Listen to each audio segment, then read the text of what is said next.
Okay, so you've gotten through midterm one, and now we're on to the second part of the course. And midterm two will cover all the material from this podcast, from this module, until midterm two.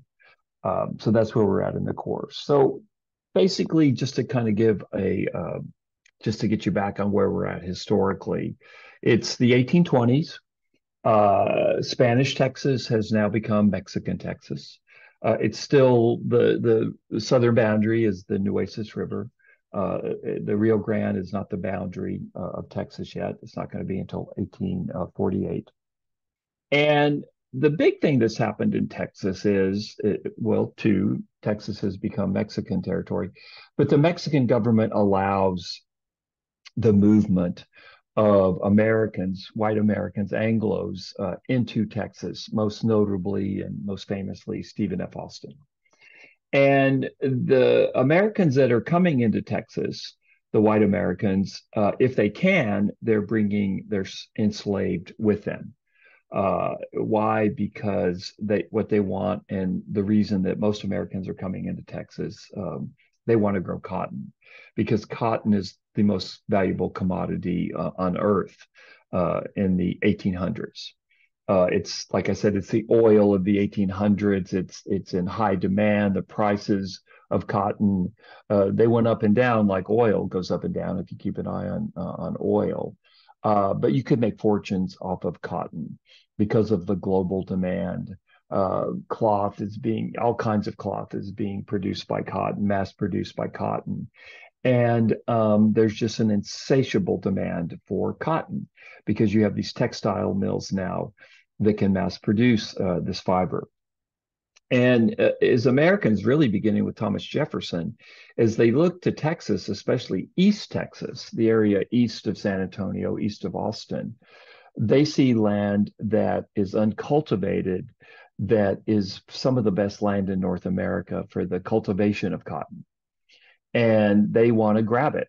They want to capture it because they want to start growing cotton. So in the 1820s, and I've said this statistic, but I'll probably say it again, but it's really significant. So in 1820, you have about 2,500, 3,000 people of European descent in Texas, Tejanos.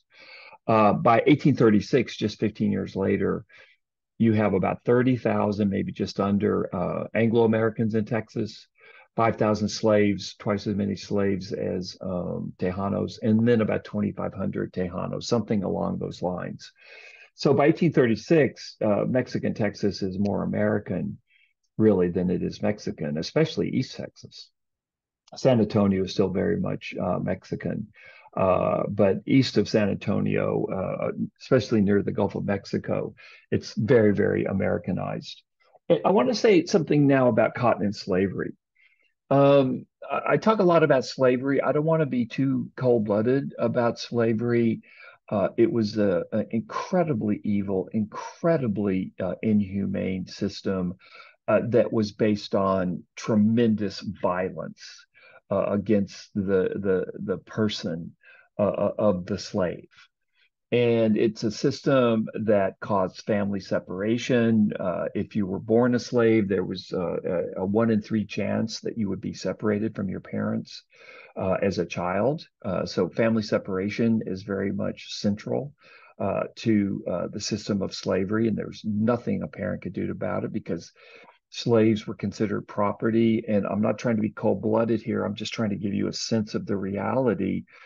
A slave had no more rights than the computer that I'm talking into right now. Slaves had zero rights whatsoever. They were considered property, not people. Or you might think about it differently. They were people that were for sale, right? People that were property.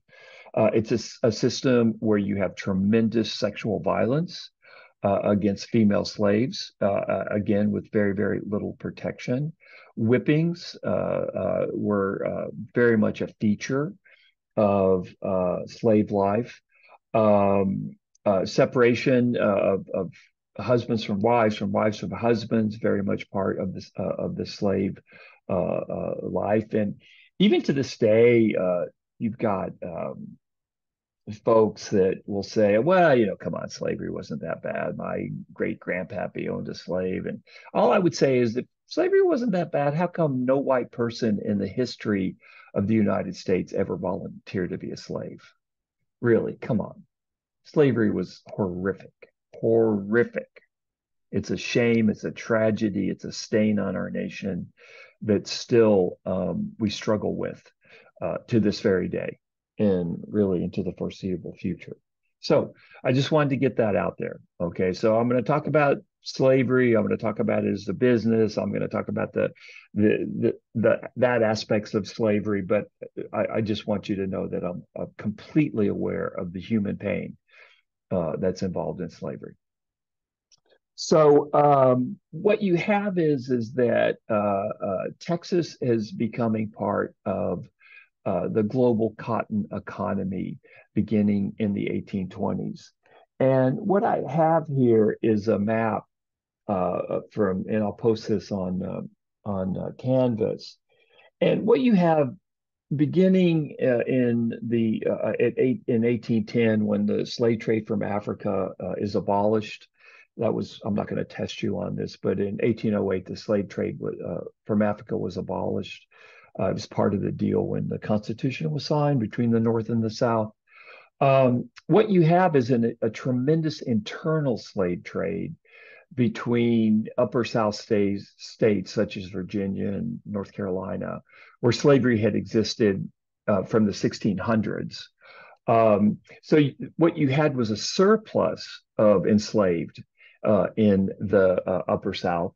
And what you had an internal slave trade where slaves are sent to places like Texas, Louisiana, Alabama, Mississippi, the Gulf Coast.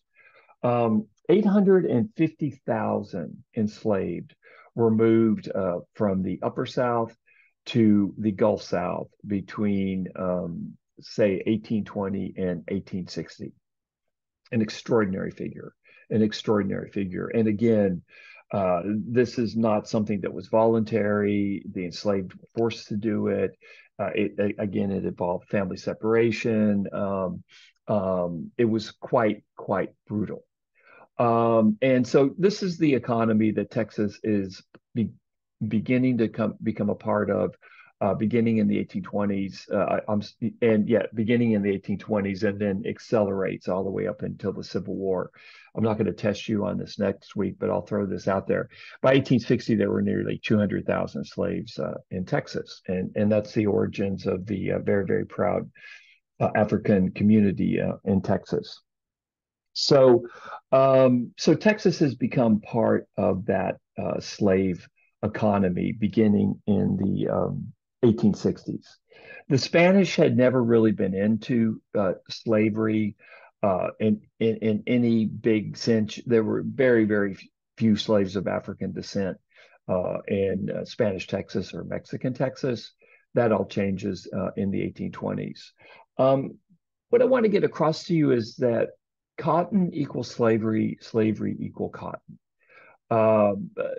The enslaved were the labor force for cotton production. So whenever I'm talking about cotton, I'm talking about slavery, and whenever I'm talking about slavery, I'm talking about cotton. The two were bound together very, very, very closely. And white Americans, beginning with Thomas Jefferson, they were very covetous of Texas, especially East Texas, because it was uncultivated. The Spanish had never the Spanish had never, and the Mexicans had never attempted to move into the global cotton economy.